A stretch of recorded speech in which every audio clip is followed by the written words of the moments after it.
programa de hoje nós vamos conversar com a Cordélia Oliveira, que é pesquisadora do INEP e defendeu a tese de doutorado aqui na UNB chamada A Construção Social de Identidades Étnico-Raciais, uma análise discursiva do racismo no Brasil.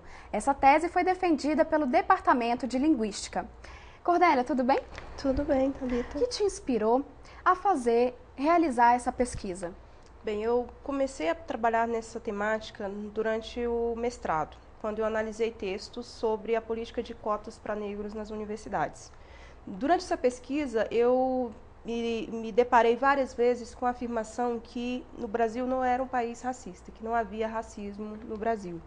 Eu concluí a pesquisa do mestrado, né, e me inspirei durante essa pesquisa para que no doutorado eu encaminhasse essa segunda etapa da pesquisa, pensar se o Brasil realmente não é um país que não tem racismo. E aí foi essa a minha grande motivação.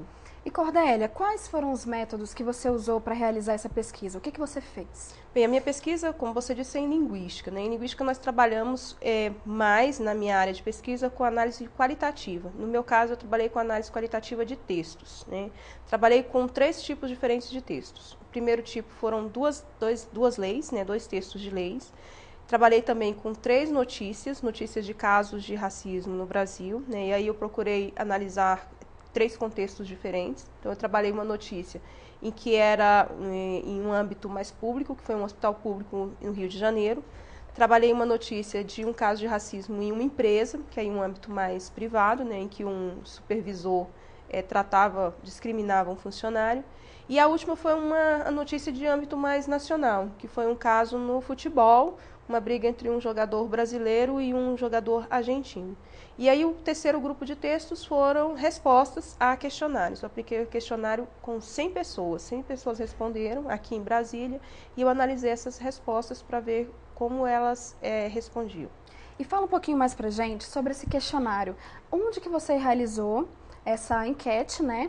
E quais eram os tipos de pessoas? Como é que foi? Conta pra gente. Bem, o meu questionário, na verdade, uma enquete, como você disse, ele era composto basicamente de uma pergunta e mais alguns dados pessoais do entrevistado. Essa pergunta era: como você se classifica com relação a cor, etnia ou raça? Né?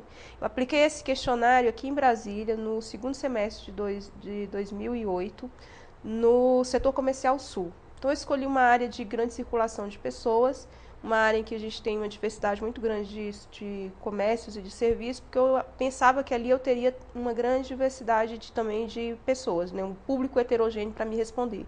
E foi mais ou menos essa o resultado que eu alcancei, porque eu tive pessoas de 18 a 56 anos, de todas as classes sociais, dos mais diversos lugares do Distrito Federal, profissões diferentes que responderam à minha enquete. Na coleta, né, houve pessoas que foram abordadas por mim, que se negaram a responder, que não quiseram responder. Algumas que repegavam o papel e diziam: vou responder, e depois de um tempo resolviam que não iam conseguir, que não tinham como responder.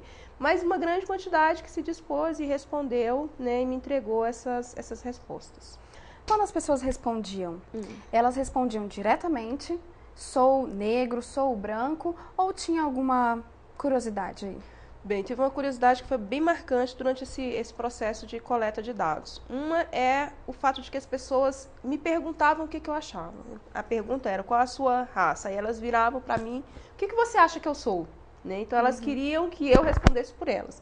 Aí, nesses momentos, eu sempre dizia: não, o que eu sou, o que eu acho não interessa. Né? O que me interessa, o que é importante para a minha pesquisa é o que você acha que você é.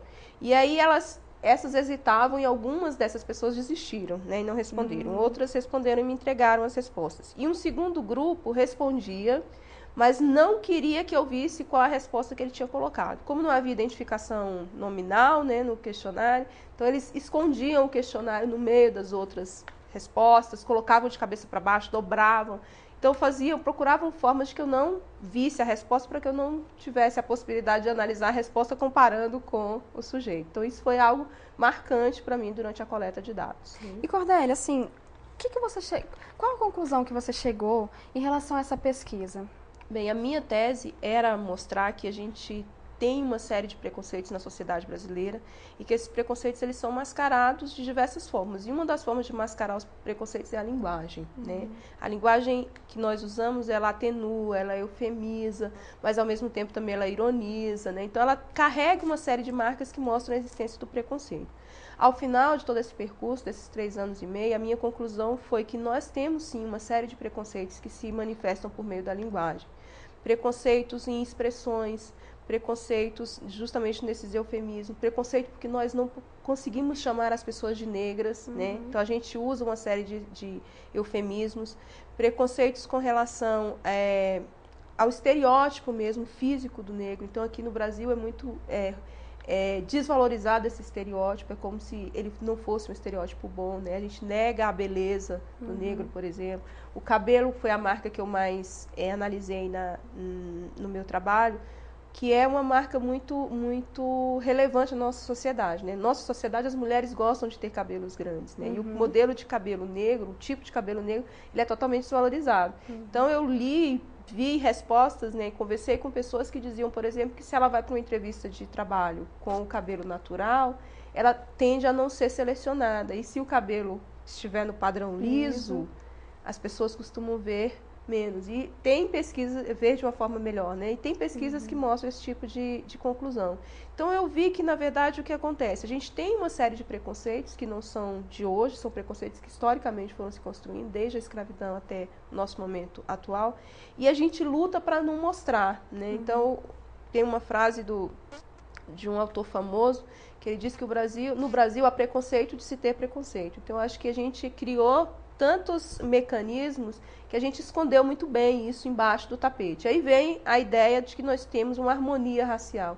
E essa harmonia, ela até existe, se a gente comparar com países que são segregacionistas, né? Nós não separamos os lugares, nós não dividimos drasticamente, mas a gente tem também uma série de preconceitos, né? O Brasil é racista, é um país racista. É um país racista, infelizmente. Cordélia, então, assim, quando a gente fala de raça, é um assunto polêmico, né? E eu queria saber qual foi a receptividade da academia nessa tese de doutorado e da mídia em relação à raça. Bem, eu tive 2 momentos diferentes nessa recepção. Durante o período em que eu fazia o mestrado, em que eu analisava os textos sobre cotas, essa recepção era muito ruim, né? Eu tive momentos em que as pessoas me diziam que o meu trabalho não valia nada.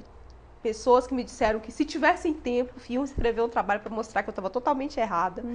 Teve momentos em que eu fui apresentar o trabalho e a plateia acabou brigando e eu não tinha como continuar apresentando. Então foi um momento muito difícil, né?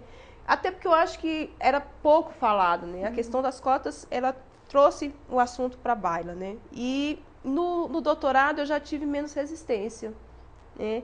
Então hoje as pessoas já aceitam, ouvem, pensam mais sobre aquilo que eu estou apresentando como resultado da pesquisa. Então a aceitação hoje da academia foi muito melhor, o trabalho foi visto com mais seriedade, né? Porque no momento das cotas eu cheguei a ouvir até de pessoas, pesquisadores também, que não tinha validade científica o que eu estava fazendo. E agora eu já tenho um respaldo, uma aceitação maior, né? Então eu acredito que talvez isso se deva também a uma mudança de mentalidade, né? As pessoas mudaram e estão aceitando com mais facilidade. Com relação à mídia, também a aceitação foi muito boa. Eu tenho apresentado bastante, falado muito sobre o assunto em televisões, em jornais, em rádios, né? As universidades têm entrado muito em contato para divulgar. E eu acho que isso é que é o caminho. Quando eu pensei em trabalhar esse tema, era justamente isso, que a gente discutisse, né? A gente pensasse, que a gente fizesse reflexão sobre. Então, se vai resolver o problema, vai deixar, não vai, né? Mas pelo menos a gente vai começar a pensar, a debater, a refletir sobre. E eu acho que esse é o primeiro passo para a mudança de comportamento. Cordélia, quem tiver interesse na sua pesquisa, o que deve fazer? Bem, a minha pesquisa ela está disponível na biblioteca da Universidade de Brasília. Além disso, também no banco de teses, né? E as pessoas podem acessar e consultar. Acessar o site da UNB, né? Pelo site da universidade. E quem quiser entrar em contato direto com você, tem algum e-mail? Bem, nesse caso, o e-mail é cordelia.prof@gmail.com. E aí a gente vai trocar informações. Cordélia, muito obrigada por você ter participado do nosso programa. Eu que agradeço a oportunidade pela participação. E se você quiser participar do nosso programa, envie um e-mail para unbtv@unb.br e mande um resumo da sua tese ou da sua dissertação.